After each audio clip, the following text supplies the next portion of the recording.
The Walt Disney Company has found a new way to make money, and it seems to be a success. It's a success that may be short-lived, depending on how they treat it. Let's talk about the fact that Lightning Lane Premier Pass, the $400 ticket expansion, is still selling out. What does that mean for the company? Let's talk about that on That Park Place.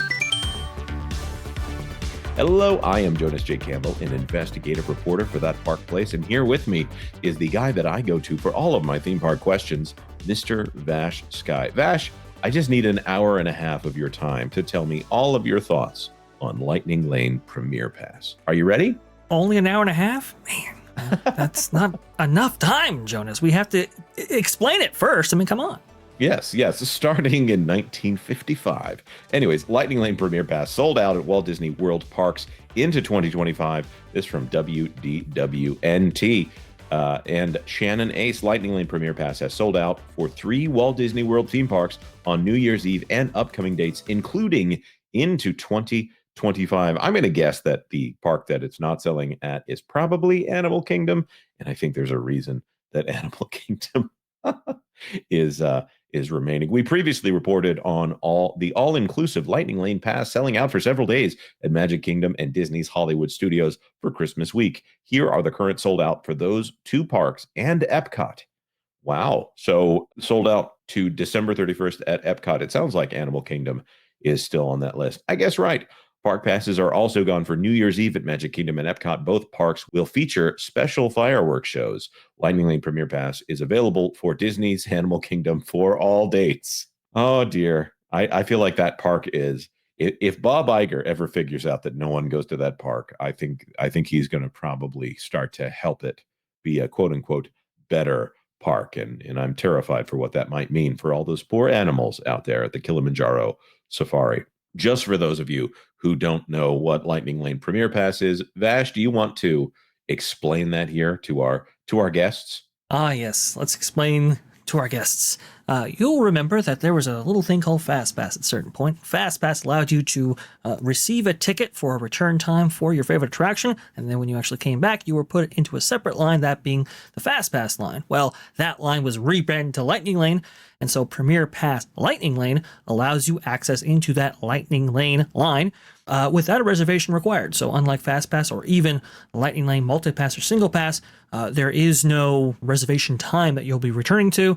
You could just show your Lightning Lane Premier Pass and they'll whisk you on through to the Lightning Lane line without a reservation required. If you actually see right there, Jonas, you can see that there is some acknowledgement that Animal Kingdom, not quite the same value statement as some of the other parks because, well, these Lightning Lane Premier Passes top out at about $200, whereas Magic Kingdom tops out at $449. So there's a little acknowledgement that you're not quite getting as many attractions for your purchase. Yeah. Okay. So let's go through those for the visually impaired here. Those who might be listening on their headphones instead of looking at the video. Disney's Animal Kingdom. The price range is $130 to $200. That's an add-on on top of the price of your ticket. Not including park hoppers and things like that. For Disney's Hollywood Studios, previously known as Disney MGM Studios, it's $270 to $350. Epcot is a steal at $170 to $250. That doesn't cover your drinks, though. Magic Kingdom is $330 to $450. I do believe that Disneyland, maybe I've got the details wrong on here, Vash. Maybe you can help me out. I think it's $400 flat for Disney California Adventure and Disneyland together. Right. And that's the big difference from Disneyland Resort to Walt Disney World Resort, in that Walt Disney World Resort, these are per park purchases. And even if you do have a park hopper pass, that purchase doesn't apply to the next park. Versus Disneyland Resort, you buy a one set Premier Pass, and that includes both parks, regardless if you have a park hopper or not. That's the big difference here. And honestly, for something like Disneyland Resort, it's kind of a steal when you consider how many attractions there are in that resort. I mean, there's something like 60 attractions or something. So that's pretty awesome right there. However, if we look at the dates up there, this article, a little bit out of date. Thrill Data has actually been keeping up with a lot of this, and you can see that the selling out of Premier Pass at Magic Kingdom actually goes to the 4th now, whereas the Walt Disney World News Today article, when it was published, only had it going to the 3rd. And if we scroll down, we can actually see that Hollywood Studios actually now goes into 2025 as well. Previously, it was just limited to 2024 dates. So definitely a popular product out there at Walt Disney World. But really, the question becomes, why is the company doing this? Because they can. The questions that I have, yes, why is the company doing it? Because they need another product that they can sell here, and people are willing to pay it apparently, so they're going to keep doing it. The thing that I really wonder is how many of these are available. They did a quote unquote pilot program that you had to be staying at a deluxe resort, which meant that you were probably already spending $700 per day to be at the resort. And I think with these, you also have to be staying at the resort, but you can also stay at the value resorts as well. If that change has already taken place, I'm not quite sure. I'm not a travel agent. I am a theme park journalist. To me, this is the kind of thing that they are really hoping that you are very excited about Disney and unaware of how much you should be paying for these things, which is probably not much, or that you are so enticed to go on a very specific ride that you think it's no big deal to drop an additional $450 to make sure that you get through a ride. I'm thinking these are dates that are probably on the low end. Once you get to the other side of January 1st, this should be the time when the parks are quieting down.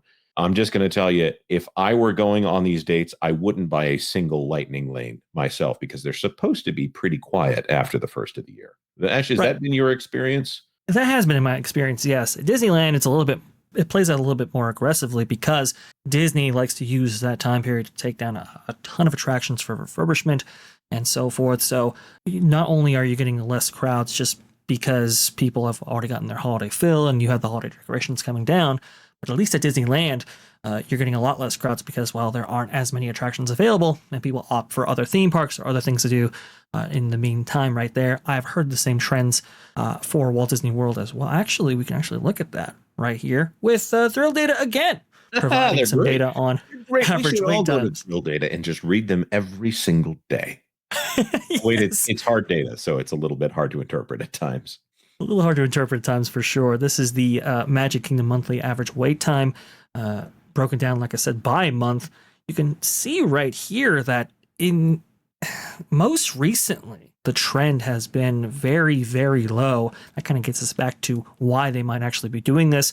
Well, Caroline Reed provided that answer in great detail here with Disney's theme park division reports lowest profit in 2 years.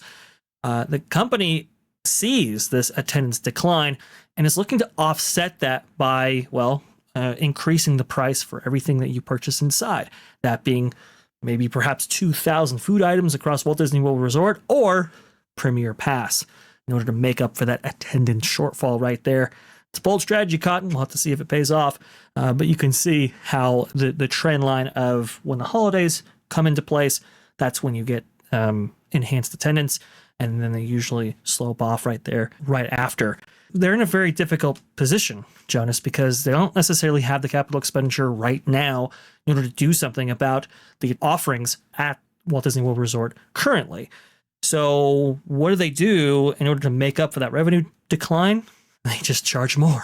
And that's what we're seeing here. Right. It's an optional charge. And it is a very optional charge because I don't think that anyone actually needs Premier Pass on these particular dates. And that is a huge amount. That is more than double the price of a ticket if you're talking about the $360 that I think you have to pay for Lightning Lane Premier Pass at this moment. So this is the thing where if Disney is doing this and they're obviously testing it out, and if they continue to have success here, the two things that I would like to see happen at the parks are one, a renewed commitment, as in they've been off doing their own thing while their spouse is sitting at home, waiting for them to come home, a renewed commitment to actually maintaining their parks, because that is not something that they have done a very good job of. We're seeing a lot of degradation and a lot of decay at these parks.